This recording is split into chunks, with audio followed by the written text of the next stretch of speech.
Hey y'all, hey.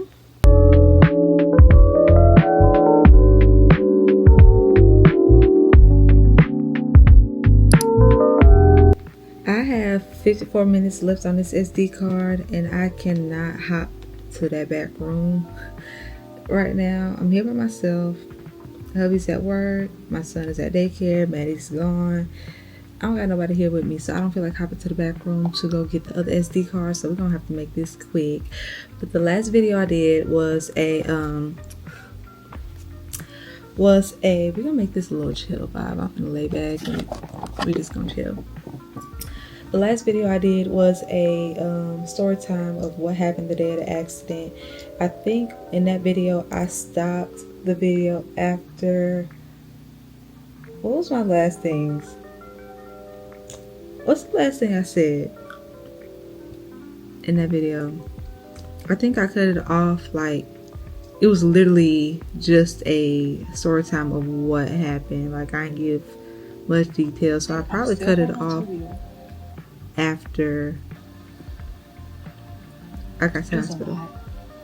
I had to get 3 procedures done. I had to get 3 blood cold more to unpack. There's still so much more that happened afterwards, but I don't.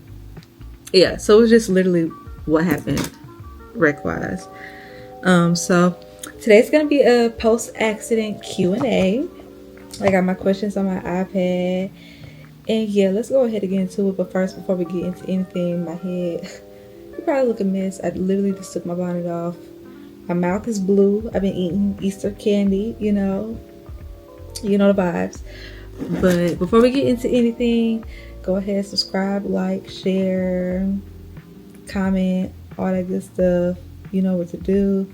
And let's go ahead and get into it because I'm on a time crunch.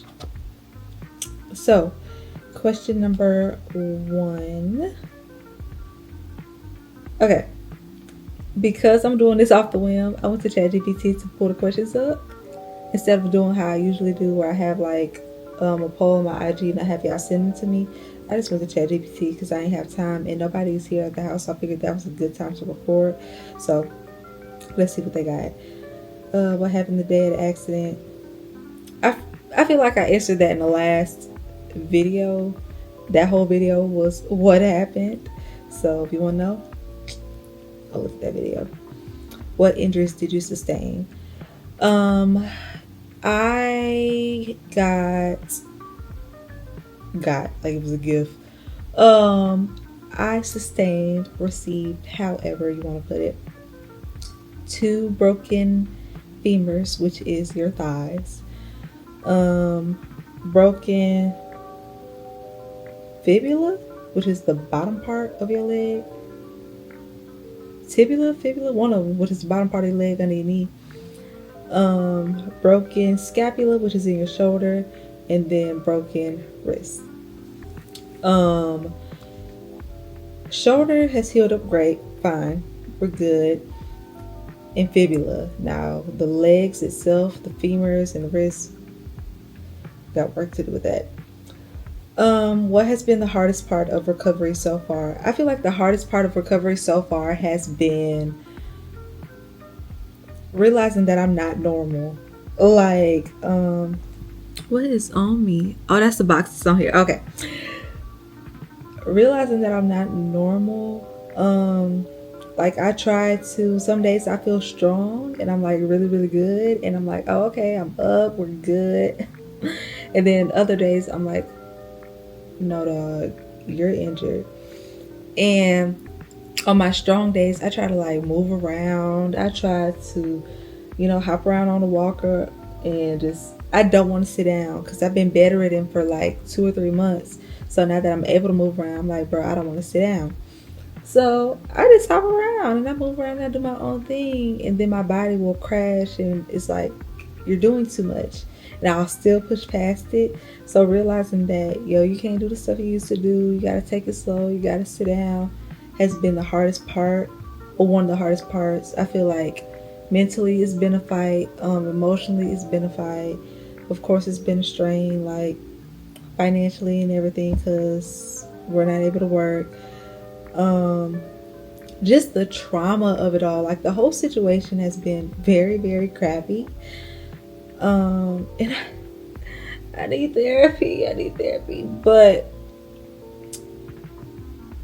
grateful to be alive. Amen. How has the accident changed your perspective on life? Ooh, that's a good one. Honestly, I feel like my perspective has changed in many ways. Like I told my husband, because I talked to him and I talked to my mom and them about it. I don't feel like I was invincible. Y'all, we really finna chill because I'm finna eat some Oreos. I'm hungry. Like, hungry. I don't feel like I was invincible, but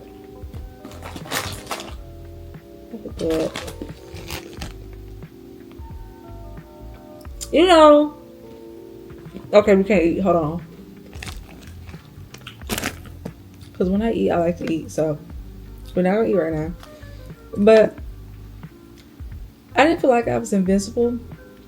But you'll see other stuff happen. You'll see stuff happen to people like car accidents, tragedy, loss of loved one, whatever. And never like to this level really happened to me before. Like I've had my fair share of like things I consider traumatic, but not to this level. So it's not like I didn't believe nothing can happen to me. It's just like, dang, stuff can really happen to me at the same time. So I don't know. In a sense, it's almost made me fearful. Like being compacted, dog. I wish I could explain the feeling of what it feels like being compacted in a car. Like you're stuck in their motor in your lap. Like the car is in your lap, but it's how I got the broken femurs. It was literally sitting in my lap and being pinned to the seat, and the car is like crushed on top of you. Like you can't explain that. It's horrible. So like having something like that, and then I was the driver. It was a head-on collision. It just really made me think like, yo, I could really die at any moment. I was on the way to get seafood. I wasn't even thinking about dying or a car accident. I had no worries. I had just left the funeral. Just saw my family. I was gonna go hang with my family some more for to get some seafood, have a good time. My man was gonna have crab legs for the first time. Like it was a good day. And then boom, life changed dramatically. So I feel like that changed my perspective. Like, dog, we could really be here today and go tomorrow. And I've always known that, but it really didn't click until you like almost gone and tomorrow now becomes today. So just to take life, a little bit more seriously, love people, live, get stuff right with people. Like it was stuff that I had going on with people before the accident. I was like, man, blah blah blah blah, I don't want to talk. No, get it right, because I would bust hell wide open. I mean wide open, gasoline draws, because I'm holding on to stuff. Because I want people to apologize first. Like what? No, get it together. Are there any things you used to take for granted that you appreciate more now? Oh my legs. My legs. I was talking to my husband and I was like, man, people pray and they be like, God, we thank you. We thank you for life. We thank you for breath, health, and strength. We thank you for the activity of our limbs. Y'all don't pray that part hard enough. That part need to be said with y'all's chest. Like y'all really need to get that. Lord, we thank you for the activity of our limbs. Because when you on God them, it's a whole different story. All of my extremities were broken. All of them. Every single extremity I have was broken. So to not be able, I was stuck like this. I couldn't move. I couldn't use nothing. Because shoulder broken here, wrist broken here, legs broken. I had to be stuck like this. My mom had to scratch my nose, my tail. Like, I couldn't do nothing. I had a stuffed animal, Pinto. Shout out to Pinto. I kept him on my shoulder because my nose and face started itching because I was scratched up and stuff from the accident, so my face was itchy. In order to scratch, I had to turn my face and like nuzzle on the stuffed animal. Like, I really took the ability to walk, to pick stuff up, to feed myself, to bathe myself, a good shower, to be able to bend your knees. I can't bend my knees. I can't use my hand. Like, you take that for granted because it's like, oh, I'm old this, or, you know, just thinking we got it like that. And we don't. We don't. So I took that for granted for sure. And I will fully appreciate my extremities more as I gain more strength and mobility in them and learn to use them all over again. Because I have to learn how to use my hand all over again, my legs all over again, walk, write, draw, pick stuff up all over again. So I'll be grateful this time. And I'm going to say that part of the prayer with my chest. How are you coping with the trauma in PT? Oh gosh. So ChatGPT has it in like sections of subjects or whatever. That was personal journey. Now we're going into mental emotional healing. I don't feel like crying, so we're gonna keep it cute, we're gonna keep it classy. And yeah, let's try to make it through. How are you coping with the trauma and PTSD? To be honest, I'm not. I'm an honest person. I can say that about myself. I'm very honest. I'm not in denial. I'm trying to find stuff to busy myself, not really think about it. Sometimes I think about it and sometimes I don't. But when I think about it, I start tripping and spazzing out, anxiety and all kind of stuff like that. I don't want to go back into having nightmares again and really bad insomnia, etc. So I really don't think about it. I think about it sometimes and then I want to talk about it, but I want to talk about it with the person I experienced it with, and Zeph don't really want to talk about it. So I'm not coping with it. I say every day, I feel like, bruh, I can't believe that really happened. We really were in a car accident. For real, for real. Okay, so when I figure out how to cope with it, I'll let you know. Because right now, I'm here. And the PTSD is horrible. I'm here. I don't know. I'm not. What has surprised you? Okay, what? What has surprised you most about the emotional side of healing? Oh.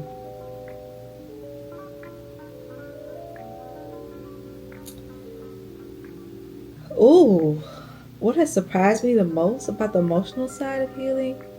The feelings that I felt towards the men that hit us. You never know who might be watching you. If anybody who knows him or family with him, whatever, is watching, I'm sorry. No offense. However, this is my life, my testimony. So, gotta be honest. The amount of anger I had towards him, like to be driving drunk. The collision, Zeph watch went off at like 4 o'clock. They called the police at 4 o'clock. It's 4 o'clock when you hit us, so you had to been drinking earlier in the day on a Saturday. Kind of wild. So the anger I felt to be so irresponsible. I can't get into it because no, but just the amount of anger that I felt, but at the same time, the amount of love I felt because he ended up passing. He burned alive in his car. And nobody deserves that. Like, I just wish whatever it was that caused him to go that route, I wish life was better for him, that he experienced the love of God, how I know it, so he didn't have to take that route, because you ended your life and could have ended 5 other lives because of irresponsible drinking. Just drinking and being irresponsible. So the amount of love I felt and the amount of hate I felt. And the amount of grief I felt, like grieving my old life, like, oh, I can't do this no more, I can't do that no more. Um, the amount of hurt I felt, thinking that certain people would be there and they're not. And that people can really take something traumatic towards you and try to like eat off of it. Like, it was a lot. So it's a lot that could go into that, but that's a whole nother day. How do you deal with fear or anxiety now, especially around driving or cars? I don't drive. Well, right now I can't because of my legs, but if I could, I wouldn't. And I don't plan on driving for years to come. Um, how do I deal with fear or anxiety now? I won't get in a car with just anybody. I'm very much a stickler on driving. Like, if you're gonna speed with me, ducking and dock, I don't want to be in your car. I cannot do it. I can't do it. I'm much more aware. Like, even if I'm in the passenger side, my phone, I don't really want to be on it, and I'm gonna look at everything to come. Can I sit back? I can't see. No, I want to see for myself. I know you drive, but I want to see. Um, yeah, I'm just a stickler now, and I'm very picky. And I was thinking about that. I was like, bro, you was really out here driving with your knees, texting and driving, eating and driving, doing makeup and driving, dealing with kids and driving. That's crazy. So, yeah. What role has faith or spirituality played in your healing? God has sustained me through this whole process. I would have lost my mind and probably tried to take myself out of here because I was so miserable if it wasn't for God. Point blank, period. There was point times in the hospital I was so miserable and so just beaten physically, mentally, emotionally. I was like, man, I want somebody to come and put this pillow over my face, suffocate me, and put me out of my misery. I already can't move. I won't fight y'all. Just take me out. But God, especially in the sense of anxiety, like, He has truly kept me. He has truly kept me, and I'm grateful. What advice would you give someone dealing with trauma or recovery? I don't feel like right now I can answer that fully, because in order to give advice on how to deal with it, I have to deal with it myself, and I'm not dealing with it, so I can't answer that one. How did your relationships change after the accident? Okay, so now we're in the support and relationships. Might have to skip this section because I know how y'all like to tussle. Not over here. Can't do it. But let's see. How did your relationships change after the accident? I lost a lot of them. Who or what has been your biggest support system? My mama. My family, my bloodline. Period. Hands down. Have you lost people during this process, emotionally or physically? Both, yes. What's something people did or said that really helped you?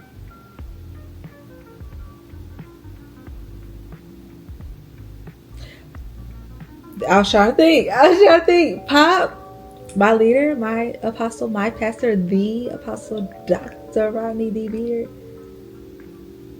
He done said so much and helped me so much through this whole process. I done called him crying many days. I done called him livid many days. I done been blowing my pastor up. But that's like my dad. So there's so much he done told me that has helped me. He's y'all pastor, my pastor. He's him. He's that guy. Practical recovery now. We had to speed past that one because I don't even want to get into nothing. Practical recovery. What kind of therapy or treatments are you doing? I am in physical therapy. I go 2 to 3 times a week. I actually need to call them, which I'll do after I record this, to make my appointments for this week. But I'm in physical therapy 2 to 3 times a week for my legs and for my wrists. They cleared my shoulder. Shoulder's good to go. How do you stay motivated through physical pain or setbacks? I just try to remember that it could have been another way. And I talked to my husband, somebody who was in it with me, And I look at, the fact that at one point in time, I wasn't even able to move around on a walker. I was bedridden. I couldn't do nothing for myself. And look at the progress I'm making, and that helps me, on the tough days. Today is actually a tough day, but I'm trying not to wallow in it. What tools or routines help you most during recovery? Hmm. I mean, outside of God, I would say, I don't know. I would say community, but at the same time, I'm trying to unlearn codependency and like feeling like every time you're alone, oh, I gotta call somebody. Somebody gotta come over. No, they don't. Learn to sit with yourself. Learn to sit with God. But with trauma, you really don't want to do that, and it's hard, especially with my situation. When I'm alone, I have flashbacks. I cry. I think of everything. I go back to being compacted in the car, how I felt being alone in there. So I don't want to be alone, but I have to learn how to be alone because I can't be codependent. So I don't know. I don't know. How do you handle days when you feel like giving up? I look at the days I've already been through, and it can't get any worse. I've come so far. Just keep going. Life after the accident. What has this experience taught you about purpose? Walk in it. Live it. Like, point blank, period. When I woke up and like it really clicked to me that I was in an accident, I got hit. I really wish, that's crazy to say, but I wish I had a camera in the old car, like that was recording this whole process. Like, I wish I could document it. But, which is crazy to say, because I don't think I need to see that. Anywho, when I woke up and I realized, like, I had been in an accident, I prayed.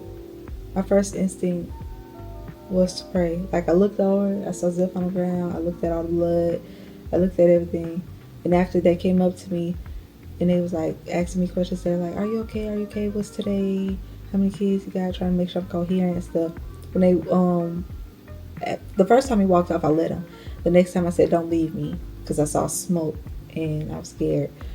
But he walked off to go do something, and I said, God, if you let me live through this, I surrender. Like, I won't fight it no more. I'll walk in my purpose to the best of my ability. I'll do it. And you just really don't know. You think, oh, we got time. Oh, I'll start serving God when I turn 28. No, you're going to do it today. Because God gonna slap that neck with a sandal. Period. Or he'll deliver you to your sin. But me, I'd rather get slapped with a sandal, get back in line, than to get delivered to my will. Because that'll turn you everywhere but loose. How do you plan to move forward from here? Being open about what happened. Testifying. Preaching the good news. Not preaching, but like, you'll be like, oh, God is a deliverer. God is a healer. God is a provider. He's a sustainer. And we'll say that. But when you really had him in those spots, when he's really sustained you, when he's really healed you, when he delivered you out of a situation, you walk a little different. You talk a little different. You amp them up a little bit more. So I just plan to keep talking about the man who saved me on January 4th. Are you pursuing any new dreams or passions because of what happened? Not any new dreams or passions, but I really got to get into content. I'm inconsistent. I am. I procrastinate. I do. And I own that. But I got to get in it because there's so much I got to share. Like, I feel like the pressure of like, oh, I gotta record this, I gotta do this, I gotta do this. When I feel pressure to do it, that's when I don't want to do it. But when it's just natural and I just flow with it, I'm good. So, more authentic stuff. How has it shaped your message or mission? It made it more pure. It refined it. Like, my walk my walk with God, and my mission in life, goal in life has always been pure, and it's always been authentic. However, like I said, once you've tried them to know them, things change. Um, Last section, YouTube and community. Why did you decide to share your story on YouTube? Because you never know who may need it. I'm not the only person who's been compacted in the car. I'm not the only person who's been in a car accident. I'm not the only person who's been a victim of drunk drivers. I'm just not the only one. So for those people who need it, or who have lost loved ones who didn't have anyone to talk to or to talk about it, I'm your girl. What do you hope your audience takes away from your journey? Don't drink and drive. Car awareness and safety. God is a healer, a deliverer. God is good. He's a protector. He's a provider. Faith. Learn faith. Learn about faith. Instill faith into you. Have God instill faith into you. Just more of Him, and awareness about car safety and driving. Yeah. And last question, how can people best support others going through something traumatic? Love people. Love on people, like, in a real way. And stop telling people, oh, if you need anything, I'll be here, or you can. And when they reach out, like you just say for QC, stop telling people that. Like, just say, glad you're okay, and go about your business. That made me mad. Love on people in a real way and show up. Love is not what it says, it's what it do. If you loving on people but you don't show up for them, that ain't love. Stop that. Stop doing that. Stop doing that. And that's the end of the questions. That was quick and easy. That was real cute. Nice little Q&A. I do want to do a video with my husband, with us both talking about everything, where we've been, what we experienced, things we've learned. Yeah, like I want to do more, but at the same time, I am healing. Like, look at this. I can do this with this one, and then this one's locked. I could touch.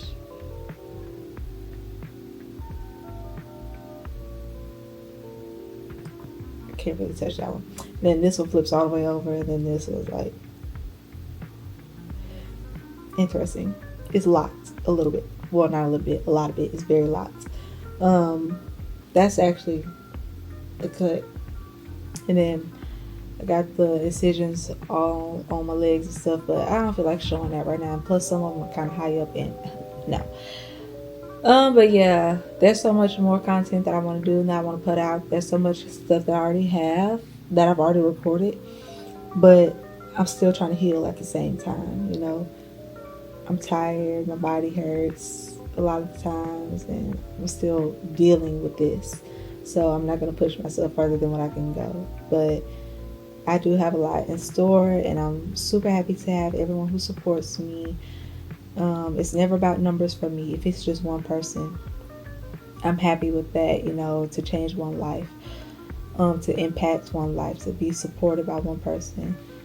That is more than enough, So it's never about numbers or being viral, being famous. It's just always about, showing God, being a good representative of Christ, and like sharing my life. I just want to share and put it out there. And at the end of the day, I watch my own videos. I like to look back at my life to see, oh, my kids grew up, or whatever. I went through this, I went through that.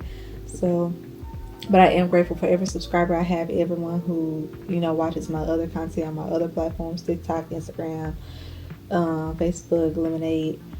I'm grateful. So, yeah.